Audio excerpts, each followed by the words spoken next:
Back in June of 2023, you probably remember the world was just glued to the news, holding its breath, as this frantic search unfolded in the North Atlantic. A tiny submersible called the Titan, on its way to the most famous shipwreck in the world, had just vanished.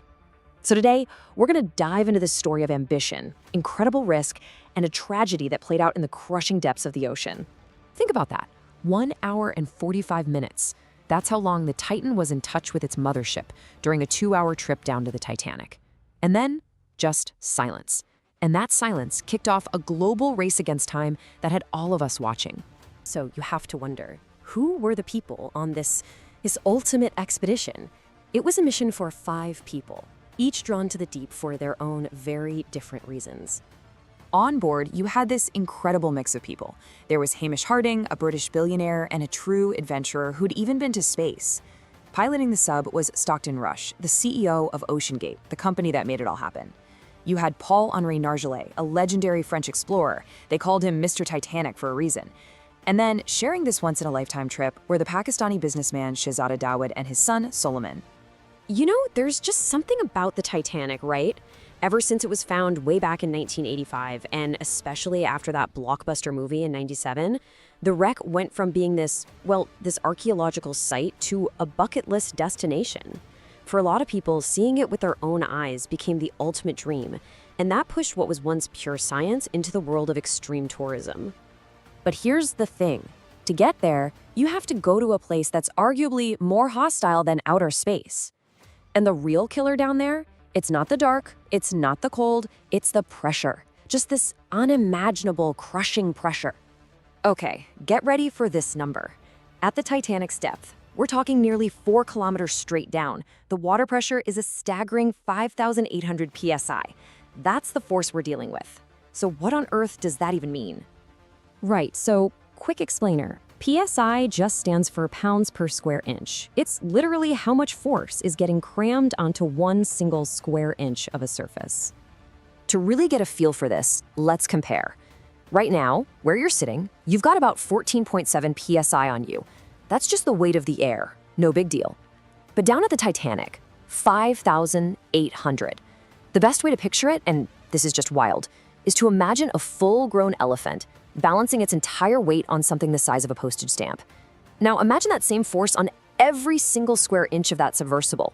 It's just mind-boggling.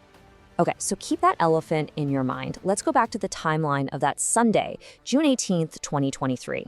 At noon, the Titan starts its dive. Then, at 1:45 p.m., just 15 minutes away from the wreck, boom, all communication is lost.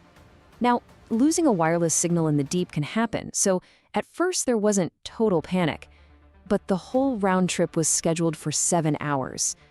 When 7 p.m. rolled around and there was still nothing, the crew on the surface knew. They knew something had gone terribly, terribly wrong.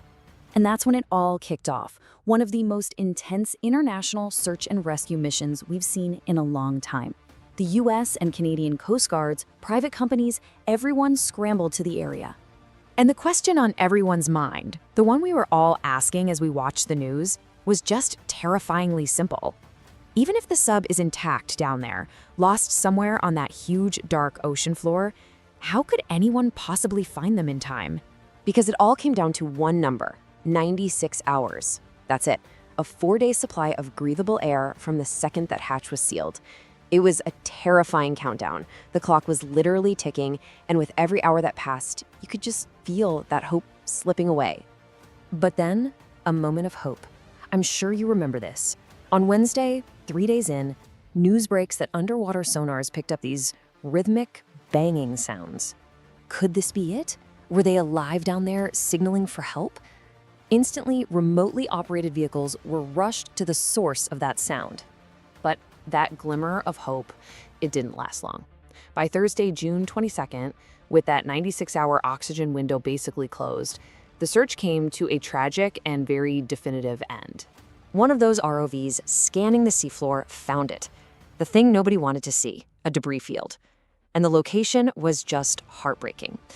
The wreckage was just 1,600 feet from the bow of the Titanic, the very thing they had journeyed all that way to see. The debris told the whole story. The moment they identified the Titan's tail cone and other key parts, it was clear what had happened. The vessel hadn't just been damaged, it had failed to withstand that immense pressure and was obliterated in what's called a catastrophic implosion. We're talking an instantaneous event, likely over in less than a second. So that answered the what happened, but it opened up this huge, much more troubling question. Why?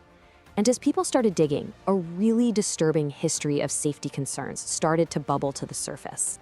First off, the hull. The CEO, Stockton Rush, had championed this innovative but totally unproven carbon fiber design.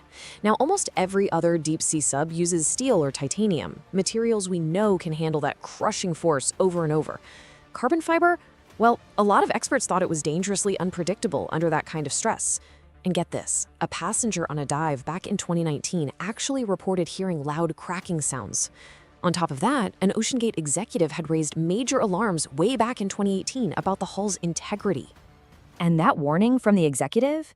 It's chilling to read now. He basically predicted exactly what would happen. He warned that any failure of that hull would be instantaneous, with zero time to react. His exact words were, the problem would only be known milliseconds before the implosion. And it seems that's precisely what happened. You know, the story of the Titan is a modern tragedy that really makes you stop and think. Pushing boundaries, exploring, innovating, that stuff always comes with risk, right? But this is just such a stark reminder that we have to ask ourselves, at what point does that ambition for exploration cross a line into a gamble that is simply too great?